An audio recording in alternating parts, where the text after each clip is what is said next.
Assalamualaikum warahmatullahi wabarakatuh. Puji syukur kepada Allah Subhanahu wa Ta'ala yang telah memberikan nikmat dan juga kesehatan sehingga kita dapat berkumpul bersama dalam proses pembelajaran online pada mata kuliah teori belajar yang diampu oleh Bapak Dr. Iswadi MPD pada kesempatan kali ini. Sebelumnya saya ucapkan terima kasih kepada yang terhormat Bapak Dr. Iswadi MPD dan semua sahabat-sahabat dan teman-teman yang mengikuti mata kuliah teori belajar.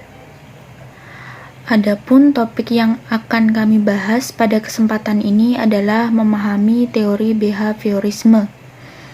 Perkenalkan, nama saya Ainun Salsabila, NPM 20208300016 yang akan bertugas sebagai moderator pada hari ini.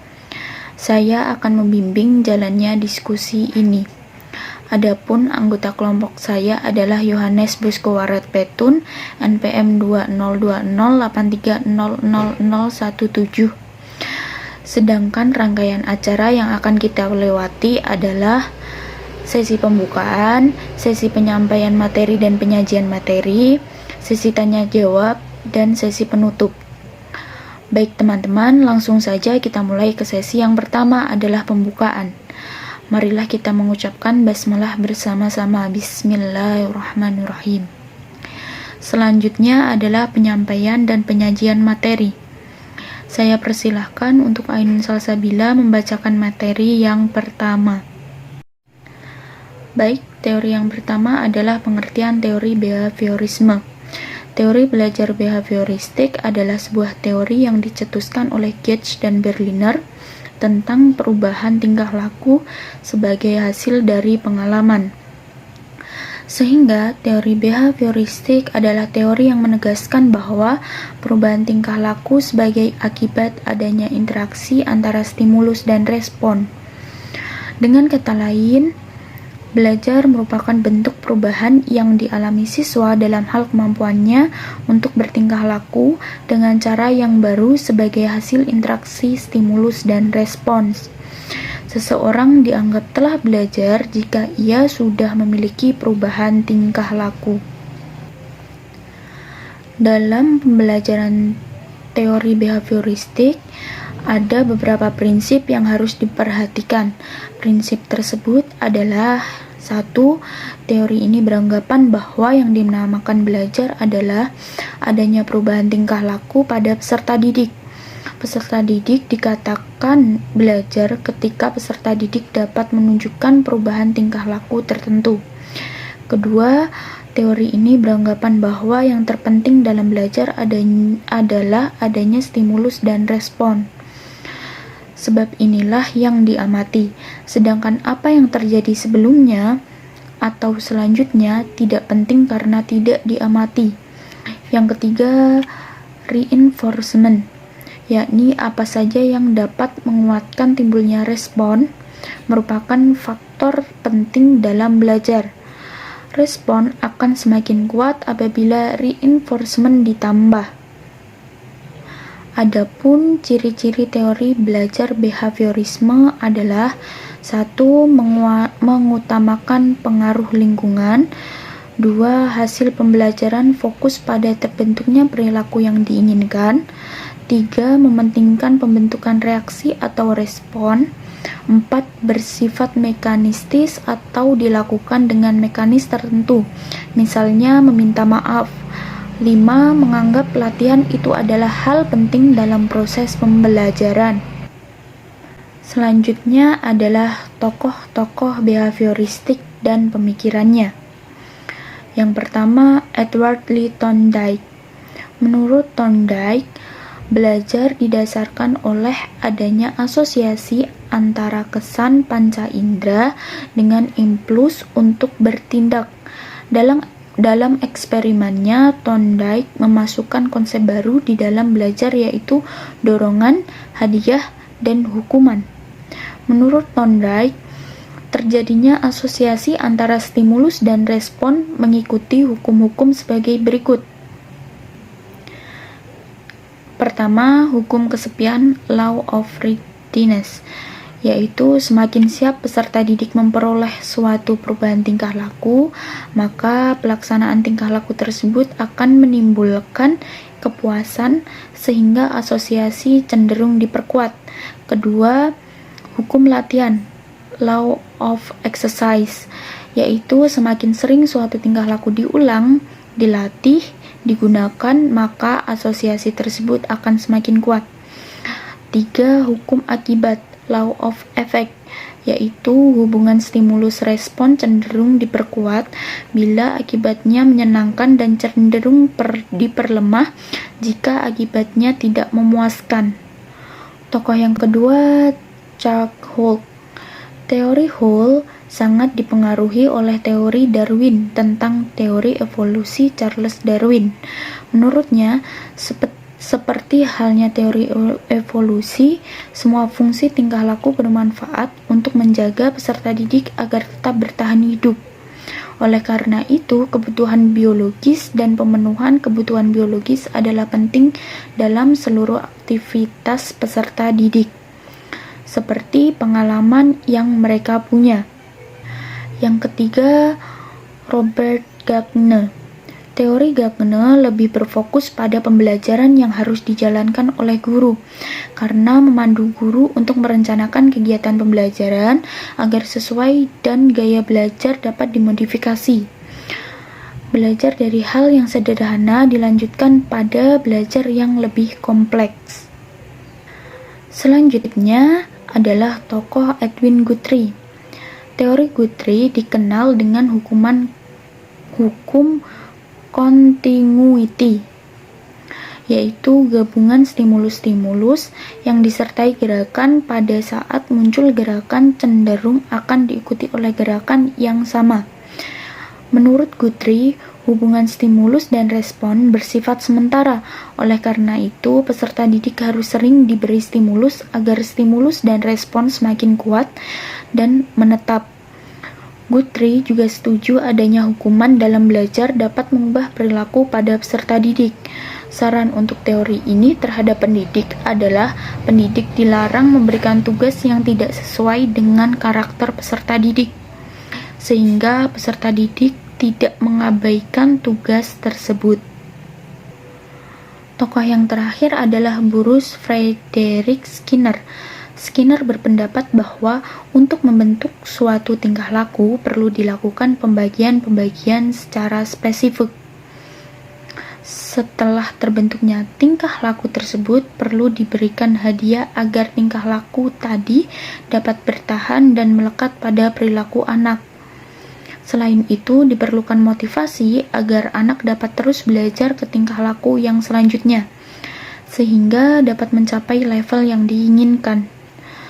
Dari eksperimen yang dilakukan Skinner, terdapat 2 hukuman yang Skinner temukan, yaitu satu law of operant conditioning, yaitu jika timbulnya perilaku diiringi dengan stimulus, maka kekuatan perilaku akan meningkat.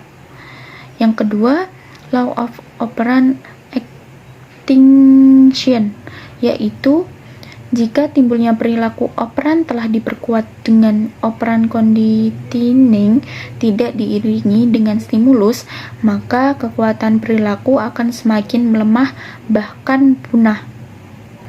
Materi selanjutnya atau yang kedua akan disampaikan oleh teman saya, yaitu Yohanes Boskowarat Petun. Untuk Yohanes dipersilahkan. Terima kasih atas kesempatan yang diberikan oleh Saudara Ainun Salsabila. Saya akan melanjutkan presentasi pada sore hari ini. Yang berikutnya, saya akan menjelaskan tentang aplikasi teori belajar behaviorisme dalam pembelajaran. Hal-hal yang harus diperhatikan atau yang perlu kita tahu dalam penerapan teori behaviorisme adalah: 1. Mementingkan pengaruh lingkungan pada pembentukan perubahan peserta didik, terutama bagi peserta didik yang belum berkembang sifat mandirinya. Yang kedua, mementingkan bagian kecil dalam pembentukan kemampuan dan perilaku. 3. Yang ketiga, mementingkan peranan reaksi yang terukur dan teramati dari peserta didik sebagai hasil dari perubahan dalam belajar.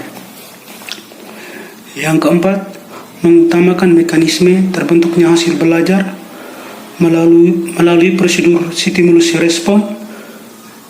Dengan demikian, guru harus dapat mendesain stimulus sesuai dengan karakter kompetensi, perilaku, mata pelajaran, dan karakter siswa.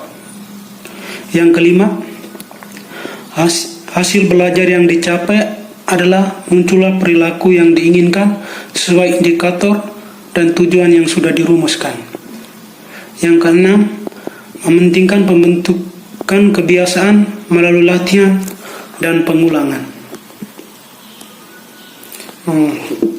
Yang berikutnya, saya akan melanjutkan tentang implikasi teori behavioristik dalam pembelajaran. Adapun implikasi teori behavioristik dalam pembelajaran yaitu yang pertama, pembelajaran berpijak pada teori behavioristik yang memandang bahwa pengetahuan adalah objektif, pasti, tetap, dan tidak berubah. Yang kedua, peserta didik dianggap sebagai objek pasif yang selalu membutuhkan motivasi dan penguatan dari pendidik. Yang berikutnya, teori behavioristik dalam proses pembelajaran dirasakan kurang memberikan ruang gerak bagi peserta didik, sehingga peserta didik tidak dapat berkreasi, bereksperimen, dan mengembangkan diri mereka dengan baik. Karena pada teori ini, pembelajaran cenderung teratur, sehingga peserta didik dihadapkan aturan-aturan yang jelas dan ditetapkan terlebih dahulu secara ketat. Yang keempat, tujuan pembelajaran menurut teori behavioristik ditekankan pada penambahan pengetahuan, sedangkan pembelajaran sebagai aktivitas yang menurut peserta didik untuk mengungkapkan kembali pengetahuan yang sudah dipelajari dalam bentuk laporan, tes, ataupun kuis. Yang kelima, evaluasi penekanan pada respon pasif, keterampilan secara terpisah, dan biasanya menggunakan paper atau pensil tes. Yang berikutnya, analisis tentang teori behavioristik.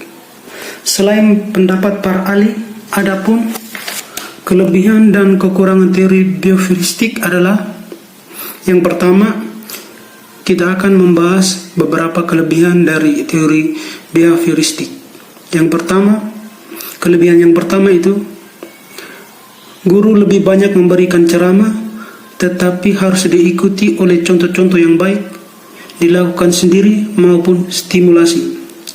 Yang kedua, kompetensi bahan pembelajaran disusun secara hierarki, dari yang sederhana sampai pada yang kompleks, dari mudah ke yang sulit. Jadi yang pertama tuh kita menjelaskan yang termudah dulu, baru ke tingkat yang lebih sulit. Yang ketiga, tujuan pembelajaran tersusun secara rinci. 4. Pembelajaran berorientasi pada hasil yang dapat diukur, diamati. Jika gagal, maka harus segera memperbaiki. Yang kelima, adanya latihan dan pengulangan bertujuan agar perilaku menjadi kebiasaan. Yang keenam, membiasakan guru untuk bersikap jeli dan peka pada situasi dan kondisi pelajar. Kelemahan dari teori behavioristik. Beberapa kelemahan dari teori behavioristik sebagai berikut. Yang pertama, pembelajaran yang berpusat pada guru menyebabkan peserta didik sulit untuk mengembangkan kreativitas dan bakat pada dirinya. Jika diaplikasikan pada teori klasik, maka pembelajaran akan sangat membosankan bagi peserta didik karena hanya guru yang menentukan rencana belajar dan apa yang harus dilakukan dipelajari oleh peserta didik.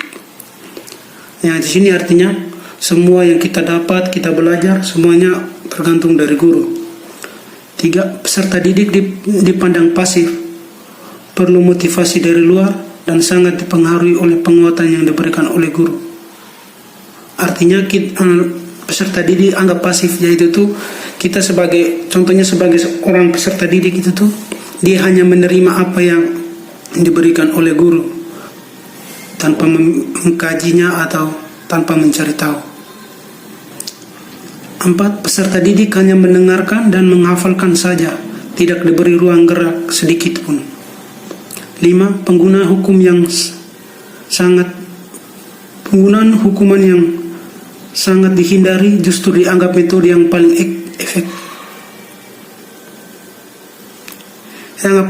efektif untuk menertibkan peserta didik. Yang keenam, cenderung membuat peserta didik tidak produktif.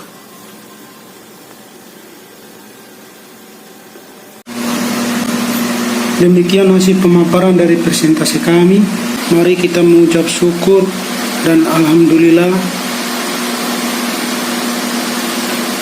Dan saya Yohanes Bosco Warat Petun dan teman saya Ainun Salsabila mohon maaf atas kekurangannya, dan kami mengucapkan terima kasih untuk perhatian semuanya.